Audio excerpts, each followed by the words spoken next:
Oke, kembali lagi di channel saya. Makasih buat kalian yang sudah mulai video ini. Kali ini pembahasan kita terkait Pak Jokowi dan Pak Prabowo. Kita tahu banyak sekali yang ingin memisahkan kedua tokoh besar kita ini. Kali ini ada ucapan dari Pak Prabowo, jangan pisahkan saya dengan Jokowi. Wah, ini menepis semua para pembenci yang membuat mereka makin panas ya, makin sedih. Kita lihat kali ini untuk membahasnya, tidak tunggu lama, kita ke video langsung, let's go.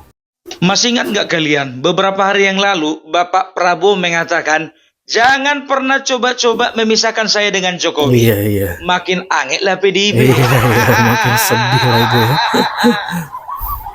Jadi udah terbukti yang ku bilang itu kan, bahwasanya itu bukan nggak bisa ketemu sama Megawati, tapi memang nggak mau. Betul. Apapun alasannya. Iya. Walaupun sudah dijanjikan masak nasi goreng, terakhir dikasih minyak gosok. Iya, dikasih minyak.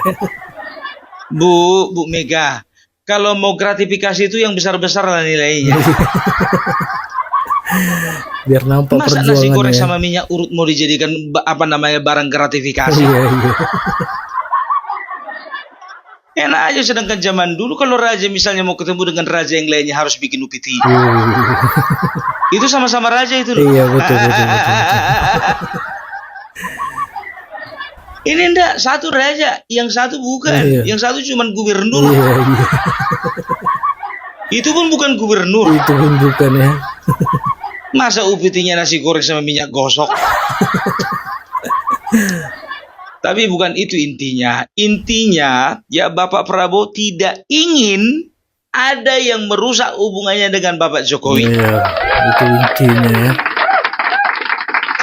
Minum susu dulu Bung Doli. Rasa kali. Biar tambah sehat. Iya. Aku takut kalau misalnya kurus. Nanti dibilang orang lah sama istriku, yang nggak pandainya ke rupa yang ngatur ngurus suamimu. Katanya kan. Iya. Kasihan istriku, jadi pusing aja diriku untuk bukan.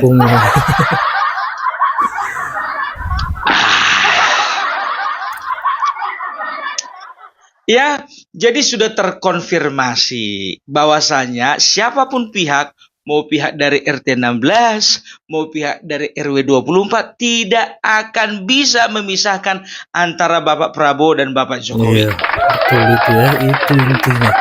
Siapapun tidak akan bisa. Terlebih-lebih lagi kemarin, siapa namanya itu, Bapak Prabowo menyinggung-nyinggung masalah baji lol. BJG, PLL. Satu-satunya orang yang mengatakan itu adalah Rocky Gerung. Dan Rocky Gerung dalam beberapa hari melakukan klarifikasi. Iya. Panik. Ya, dan kalian lihatlah contohnya. Ya, kalaulah kalian lihat contohnya di dalam konten-kontennya, sekarang itu semakin mengurangi kegalakannya. Iya, makin kalem ya. Udah nggak seperti dulu. Udah gak lembek dia. Iya.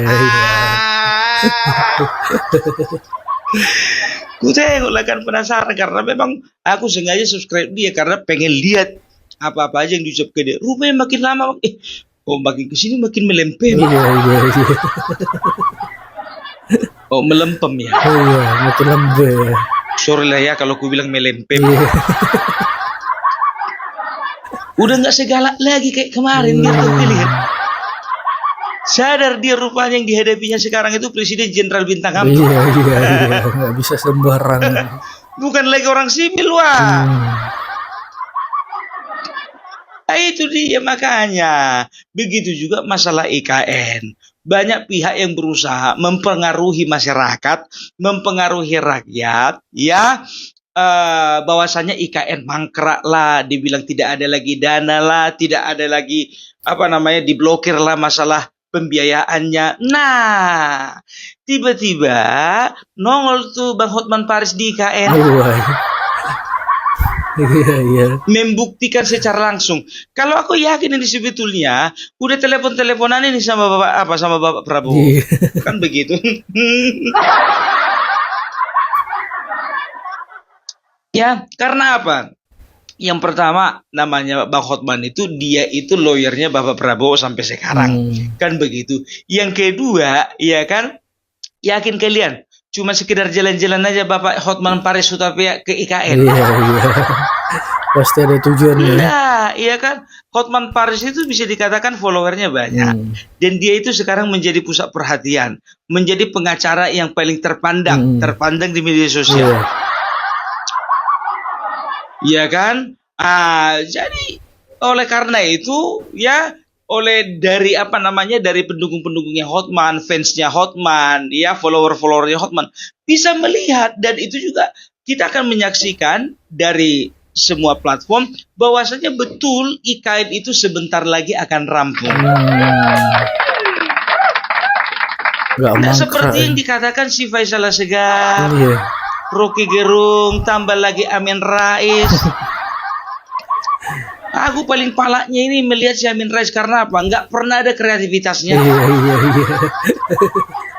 Iya, udah diterangkan pun contohnya di televisi dan juga di media masalah IKN. Dia bikin lagi konten mengenai mangkraknya IKN. Iya. Maksa kali ya. Makanya nggak ada kreativitas. Apa yang bisa diharapkan dari bapak-bapak tua model kayak gini kan? Kalau udah tua itu pahala lah diperbanyak, jangan dosa. Betul. Ya iyalah, menjelek-jelekkan pemerintah itu apa rupanya pahalanya? Kan begitu. Faisal Asegaf lagi paling kasihan. Iya. Selalu kena di berbagai macam talk show. Karena apa? Dia selalu menyajikan data tentang IKN yang tidak valid. Bukan data resmi yang dipakainya, tapi datanya pribadi. Aduh, datanglah si Rocky Gerungnya dengan ilmu memutarbalikkan fakta bersilat lidah. Iya kan? Dia katakanlah dia sampaikanlah kata-kata yang nggak pernah dipengerti oleh masyarakat umum. Mengeluarkan kata-kata indah, sulit, rumit, dan complicated. Ya, disebarkanlah lewat media, di talk show, ya kan? Tapi nggak tahu entah kenapa banyak juga yang percaya. Aduh, itulah dia ya. Jadi kalau untuk PDIP, minta maaf lah dulu ya. Kurasa 5 tahun ini nggak bisa terjawab lagi pertanyaan kalian. Apakah bisa Bapak Prabowo berjumpa dengan Megawati? Kalian tengok dulu ilmu Bapak Prabowo dalam menghindari semuanya itu. menghindar. Padahal katanya enak kali nasi gorengnya. Aku kalau udah diundang contohnya di telepon, kan Opung Parpel datang dulu ke sini mau makan nasi goreng gitu. Oh, langsung cepat aja. Apalagi dibilang katanya nasi gorengnya spesial, telurnya 2. Sosisnya 1 di tengah-tengah. Udah paling sempurna itu nasi goreng. Iya kan? Nah, dari RW 24 begitu juga, iya kan? Kepengen mereka itu ada di lingkarannya Bapak Prabowo, ya? Nah, kan kelihatan dari kemarin-kemarin. Abraham Samad, Refli Harun, Saidi, Dudin Samsudin, ya setelah itu Faisal Basri, dan lain sebagainya. Ya, mereka itu membuat forum. Bayangkan kalian berapa kali bikin forum, berapa kali dibubarkan. Itu artinya apa? Ya, berarti mereka orangnya ngototan, kan begitu, ya. Mereka berusaha juga, ya. Mereka ingin gini loh. Mereka ingin menerima Bapak Prabowo, tapi di waktu yang bersamaan mereka ingin juga menumbangkan Bapak Jokowi gitu. Bapak Jokowi kan begitu, ya. Mana bisa kayak gitu. Yang namanya suami istri, kalau kita suka dengan satu keluarga, kalau misalnya kita simpati dengan suaminya, simpati juga dong dengan istrinya. Kalau misalnya ada 2 perusahaan konsorsium contohnya, ya, memberikan keuntungan kepada perusahaan kita, masa mau kita suka perusahaan yang satu tapi kita benci perusahaan konsorsium yang lainnya? Mana bisa, harus jalan dong, ya kan? Itu dia. Nah, mungkin karena kebutuhan mereka dan ambisi mereka tidak terjawab, ya, dibikinlah gerakan vandalisme. Modalnya cuma piloks.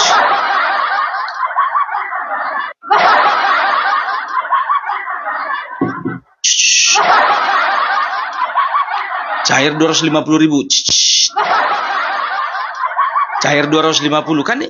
Kan itu yang apa kan? Yang kabar-kabarnya udah kena tangkap kan? 250.000, bro. Gara-gara 250.000 mau kau masuk penjara. Ini rasa aku tuh orang ini. Tapi memang betul-betul ya mereka itu pandai kali memanfaatkan. Ya iyalah, coba bayangkan kalian dengan modal piloks, ya kan? Piloks katakanlah dua biji piloks, satu biji piloks 25.000, dua biji itu 50.000, kan begitu. Nah, 200.000-nya lagi dipakailah untuk uang minyak. Setelah itu uang makan, setelah itu uang bocor ban. Bikinlah di Jakarta, bikin di Solo, bikin di Jogja, bikin di Surabaya, bikin di Medan. Cuman jujur aja aku bilang, aku nggak percaya cuma satu orang yang melakukannya ini. Karena aku bilang, nggak mungkin juga habis mencoret-coret dia di Solo langsung terbang ke Medan. Cuma untuk mencoret-coret aja. Tapi hampir bisa dipastikan ini, pasti koordinasinya satu orang. Bayangkan kalian 2 orang mencoret ya satu kota, Jakarta, Jogja, Solo, Surabaya, Malang ditambah Medan. Ada 6 ya. Katakanlah satu tempat itu ada 2 orang. 500.000. 500.000 dikali 6 kota, cuma modal 3 juta. Lebih mudah daripada bikin forum. Kalau bikin forum, coba bayangkan kalian, sewa gedung. Kalau sewa gedung di hotel, ya apalagi di Jakarta, itu nggak nyampe, itu bisa sekitar 20 juta itu satu hari. Kalau satu harian, kan begitu. Belum lagi konsumsi. Apalagi di hotel, satu orang itu biasanya pakainya 100.000. Yang datang katakanlah misalnya sekencang-kencangnya 200 orang. Ya, 5 orang pemikir, yang 195 ikut-ikutan. Biangnya 5 orang, yang lain ikut-ikutan, kan begitu, ya kan? 200.000 kali 100.000, 20 juta. 40 juta. Belum lagi kalau anggota forum yang ikut-ikutan tadi dikasih transport. Iya kan? Katakanlah semuanya itu ratalah 200.000. Dikali 100.000 lagi, 2 juta, 20 juta lagi. Berarti semuanya dapat 60 juta. Yang di sini 60 juta, yang di sini modal 30 juta. Lebih heboh yang 30 juta. 3 juta. Yang coret-coret itu cuma 3 juta. Ya itu udah dipikirkan orang itu ya. Inilah prinsip ekonomi. Iya kan? Modal sedikit, hebohnya besar-besaran. Aduh. Ya sedangkan orang sekelas Adi Prayitno, ya kemarin itu aku bilang sama kalian ya, aku duluan yang mengeluarkan statement bahwasanya ini biangnya ini adalah dari kalangan RW 24. Nah sekarang beberapa hari yang lalu rilislah Adi Prayitno, kok sama-sama beritahu. Padahal dia sudah pakar politik nasional ya kan, awak kelas kampungnya ya, tapi ujung-ujungnya pendapatku juga yang dipakai. Itu artinya apa? Artinya tidak perlu politisi atau pengamat politik kelas nasional menganalisa permasalahan ini. Cukup orang-orang kampung seperti Opung Parbelak gampang untuk menganalisanya. Biangnya siapa? Ya udah dari situnya itu. Karena aku tahu RT 16 permainannya nggak seperti ini. Kuperhatikan RT 16 mainnya selalu di atas, RW 24 mainnya di bawah. Jadi kalau RT 16 itu yang digunakan itu ketua RT, wakil ketua RT,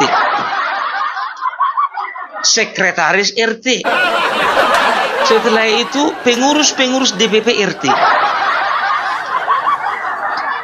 Ya, mainnya di atas terus itu. Ya kan, permainan kata-kata, permainan opini, permainan narasi di atas. Tapi kalau RW 24 yang dimainkan yang di bawah. Kan begitu. Jadi udah tergambar lah semuanya itu. Nah, kemarin juga ada salah satu warga RW 24 datang ke rumah Bapak Jokowi langsung. Nekat dia. Mbak Najwa. Datang dia tiba-tiba. Aku pun juga mikir dia. Ih, kawan ini berani kali, nekat kali. Apanya nih? Jago juga mental kawan ini. Pikirku begitu kan.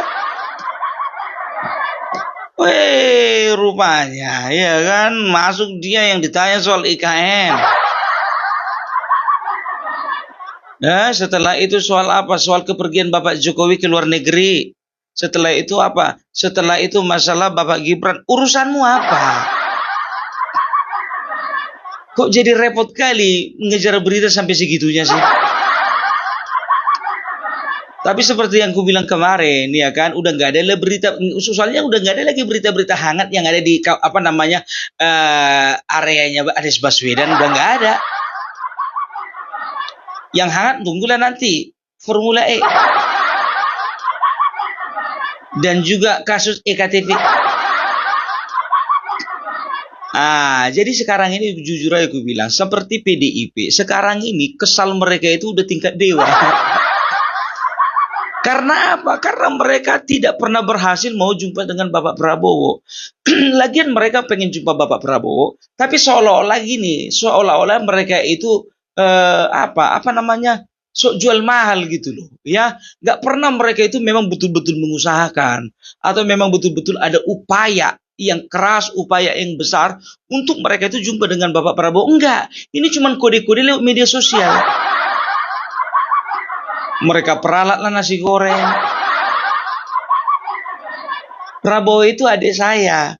Makanya kalau misalnya dia datang ke tempat saya selalu suguhi nasi goreng. Karena kata dia nasi goreng saya enak. Begini loh kalau bicara tentang nasi goreng, nggak usah pun nasi goreng yang disediakan tuan rumah. Mau kita bilang pun contohnya nasi putih, kita bilang enak itu. Namanya juga bertamu ya kan? Ya, itu dia. Nah, sekarang sudah terkonfirmasi dan terklarifikasi bahwasanya nggak sembarangan ya Bapak Prabowo menjumpai orang sekarang. Dia tidak ingin menjatuhkan reputasinya di mata masyarakat. Ya, itu dia. Makanya sekarang itu dia makin kesal mereka. Apalagi ini sebentar lagi nih kasus EKTP ini. Bapak Prabowo katakan kan, uang negara. Kembalikanlah. Kalau misalnya kau kembalikan, kita akan pikirkan caranya supaya kau gak malu. Uang negara.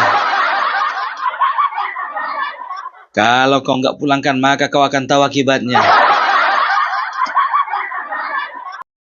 Uang negara ini bukan cuma kasus BLBI, tapi juga EKTP.